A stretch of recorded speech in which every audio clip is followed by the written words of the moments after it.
So we plan the if we plan the business out, and it's all about getting your vision right. If you get your vision right, you'll get your business right, and ultimately you've got to be able to know where you've got to attack. So I'm writing my plan out at the minute, and it's very detailed. I'm looking at what I'm going to have to probably employ just to get anywhere near my targets for next year. So, and that includes probably some external deal sources just to top up. I've broke down absolutely everything to the amount of hours that get spent on a viewing, the amount of viewings that we need to go on, the amount of hours worked per week, all that sort of stuff. So just to get to that target. So I break it down from the top, but ultimately it starts with this document here. So I'll pop this in the chat, and you can get a copy of that, and then you can start working on yours. But ultimately, designing a seven-figure business is, it starts with your vision. So, what is your vision? And, a lot of people say, oh, well, I want this and I want that. And that's great. But, you need to break it down. So your vision drives your goals. Your goals drive your planning. Your planning drives the resources that you need. Your resources drives the execution, and your execution drives the results. So we start up here, and we figure out, like, what do we really want? So, and this does tend to come from really, as it says here, your heart, not your head. So, before you do this document, maybe just, give yourself a bit of headspace. Don't just like finish a task or like rush home from work and then start this. Like, this should take about 2 hours to fully complete, but by the time you finished it, you should have a clear vision for the next 90 days of what you're going to do to execute. Now, because we're game changers, I basically want you to have a vision here. I want your 90 days to basically take you up to the end of the year. And then we'll plan probably early January a proper quarterly vision on next year's vision. But for now, let's just like expedite it all. And what can we get done in the next 6 weeks to really make 2020 a successful year? And then, give us that continuity and momentum to go into 2021. So, the date is X, 25 years from today. What do you want your life to look like in terms of finances, in terms of family, faith, fitness, business, employees, and where are you in the world? So I've got mine done here. So, more money than I can count was my finances. Boys are running the business, are doing what they want in life, and they're successful, happy, everyone's fit and healthy. At one with myself and in a state of calm. Still challenging myself to compete and hitting the gym 5 times a week. So I quite like to compete in various fitness things. I'd like to think that I could continue that 25 years from now. I want over 100 million quid in assets. Employees, not my concern. The boys will be operating the business. And I'm living between a holiday home in Portugal and Dubai. So that's kind of where I see myself in 25 years time from now.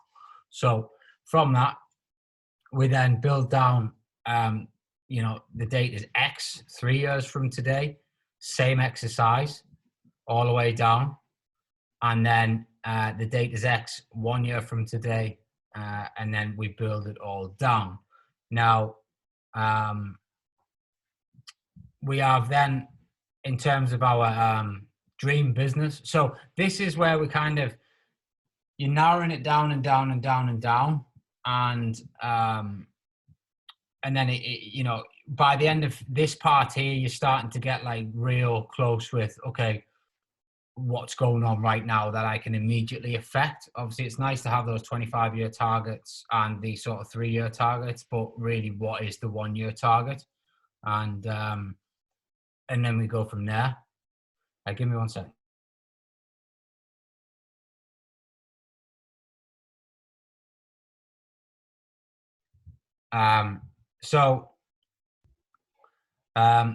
Then you just, your dream business, what's your annual revenue? What's your annual profit? What's your business paycheck? this is an interesting one for me because I think everybody wants to, everyone wants to earn as much as they possibly can. But once you start getting to a certain level, you actually start wanting to earn as least as you possibly can to pay the less tax and just be more tax efficient. So your kind of mindset shifts around this. So, you know, my dream business paycheck is just basically to be as tax efficient as I possibly can. And obviously and have as much money as I need. Rather than saying, oh, I want to pull like £1 million a year out of the business and pay 500 grand's worth of tax. Like, I don't see the point in doing that. So that's where you kind of get more tax efficient as you go on, and you start working with your accountant to figure out how you can get money out of the business. Your dream business number of employees, what your dream business title is, and what your dream business hours a week are. So all of that kind of gives you the where you want to be, what your vision is, and you know, your vision of where you want to go. And then the reality check is what you're currently doing going to get you there? So like for me, for example, I've put £100 million in assets by the time 25 years from now. So is what I'm currently doing going to get me there? Probably not right now. So from this vision, I've then 10x my business plan for next year. And, you know, and that's then I'm putting the framework around that to be able to get better results, because I've had a bit of a reality check that really what I thought isn't going to get us to where I need to be. So, so that's kind of where this is a real good question to ask. And again, don't rush it, think about it, describe what's not working. You know, so for me, it was like, we're not acquiring enough quickly. We're not spending enough on Facebook ads. I've probably not got a big enough team. We've probably got a few parts of the business that aren't robust enough to scale to that level. I might need to diversify into other asset classes as well as property. So, you know, that's just a few things that I need to start thinking about. The change. So, who do you need to be to get there? Describe what change you need to reside. So like, who do you need to change as maybe even a person, or maybe even the thoughts that you've got? I know, for example, Charlie's really taken on board since we've been working together, like the leverage side of things, and like really like knowing that is what he needs to get him to the next level of his business. You know, that's kind of the changes that you've got to make in your mindset to get you to where you need to be. And then maybe, you know, I had the same. I was like, oh, I'm going to do this all alone. I don't want many staff. You know, staff are a nightmare, blah, blah, blah. But then really when you start thinking, well, don't treat them as staff. Like, I'm actually thinking next year about writing into my business plan, having a percentage of the business profit shared out amongst all the staff if we achieve certain goals. So I'm starting to think differently now, to be able to then engage and create 18 players around me to then grow the business even further. So whereas, you know, probably even last year, the year before, I was very much me, and, you know, I want like everything, and I just want the staff to do what I want. But now I realize the more you share, the further you'll grow. So, so you got to think about where you want to change your mindset. Break down your 1 year goal. So what's your revenue? What's your profit? And again, what's your personal pay? So again, my personal pay this year is minimal. Like it's actually, I think I wrote down the minimal amount to fund the lifestyle, basically. I don't need to take any more out than what I need to literally pay the mortgage, pay the bills, pay the kids' school fees, all that sort of stuff. And then, you know, that's me. I don't need to take any more money out. There's no point, because I'll just get taxed on it. So I'd rather leave that money in to then multiply by buying more and more assets with. The 5 to 7 projects that you're going to then commit to over the next year that are going to make you, that are going to help you achieve these goals. So, you know, what are those projects going to be that are going to help you build, you know, a profitable and a scalable business? So is it, you know, recruiting? It could be recruiting an A team around you, but what does that look like? It could be diversifying the business into certain strategies, and what does that look like and how are you going to execute it. So you kind of got to put the framework around it. You then do the same for the next 90 days. So what's your revenue, what's your profit, and what's your personal pay? And this should really link into this. Now, it's not an exact quarter of it, like most people might think, especially if you're working in the SA game. For example, where we're sat right now, I could put that my SA revenue, my goal next year is $1 million. So that would mean that someone might just go, well, my 90-day goal is 250 grand in quarter one. Well, we all know that quarter one starts off slowly. So it doesn't make sense to say that I'm going to make a quarter of my revenue in quarter one of next year, or even, in the next 6 weeks. So what you got to do is like break it down. So I know pretty much the average profit. Well, it's not pretty much. I know the average profit of all my units, January, February, March, April, May, all the way through December. And so I know how it scales, and my business plan and my projections are filled out as such. So I know where the cash flow is going to come, and I know how it's going to all work out. 3 to 5 projects that are going to allow you to achieve your 90-day goals, which should be directly linked to achieving your 12-month goals. So break the projects down. What are they going to be? Could be, getting your messenger strategy working, or, getting your marketing consistent, that it's generating X number of leads per week.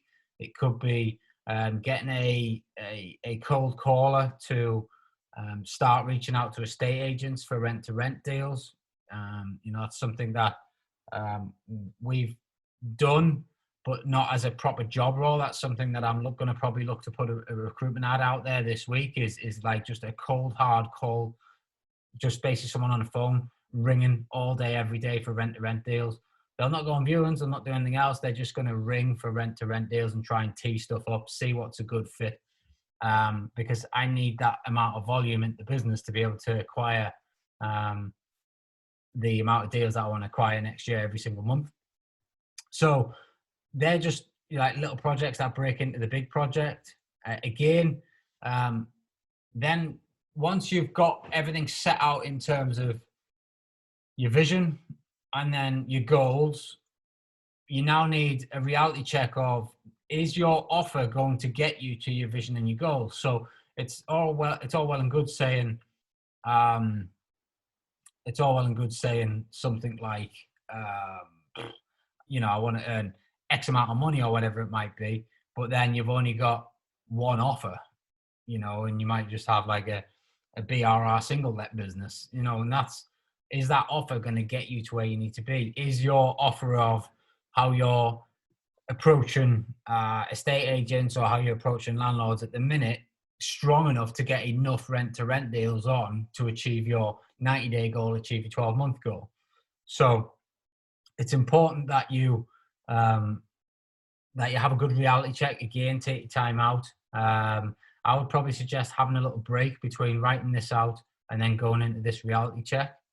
And then from that, what does your offer need to be to help you hit your 90-day and 1-year goal? So what do you need to change, or what does it need to be? It could be, I obviously niche in sort of what I think is like the contractor market. So, that's what we go after for the SA side of stuff. With estate agents, I'm moving towards the shared sort of revenue on that front. I think that's a better way to penetrate with the estate agents. And, that could be, that's changed in my offer. And that's what came out of this document for me, was I need to be, if I want the amount of deals that I want to get on, I'm going to have to work with estate agents. They've got most of the stock. How can we get around the typical, it's subletting, et cetera, et cetera? Well, I need to change my offer. How can I change my offer? Well, I cut them in on a percentage of the share of the profit every single month, but to be able to do that, you've got to then break it down to who are the estate agents that you want to work with. So I've decided I need to choose 5 core estate agents that I work with for the whole of the year, and only them and no one else, rather than just a scattergun approach. but then building that relationship allows us to have the trust to be able to do a revenue share on the profit. Then we go into the planning. So once we know the vision, once we know the goals, once we've assessed what we need to change, go into the planning of it. So this is where you just brain dump, and this list could go to like 20, 30 points. It doesn't matter.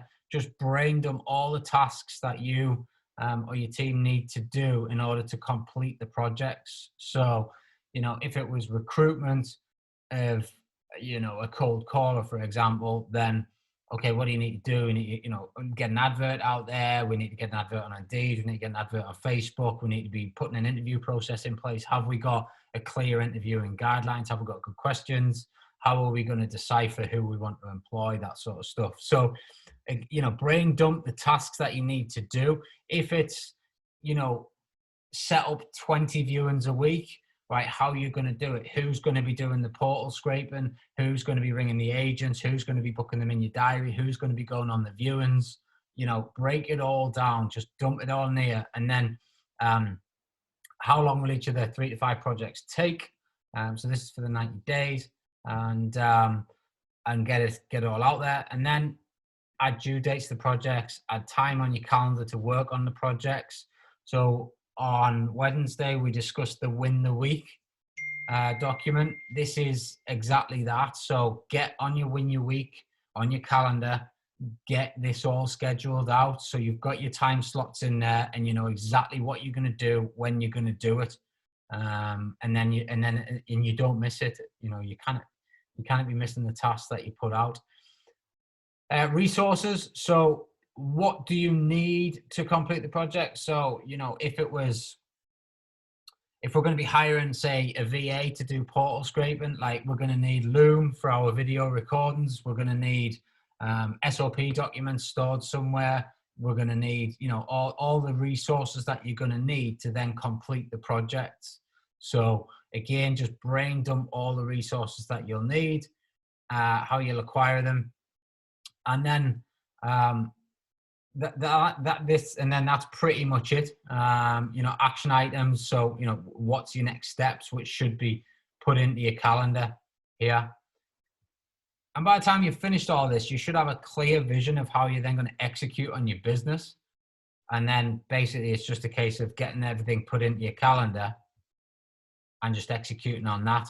And by doing that, you'll make some good moves, and you're starting to think a lot different to just, I do rent to rent, or I do BRR, and I'll go and do a few viewings, and that's that. And we'll just kind of see what happens. What we're doing here is we're going to force the issue. So it's so broken down that it's if I do this, it's going to create that. And the result is inevitable. It's just, how quickly you get it all done, and how quickly you get it on your calendar, and how quickly you implement it all depends on how quickly you're going to get to your end result.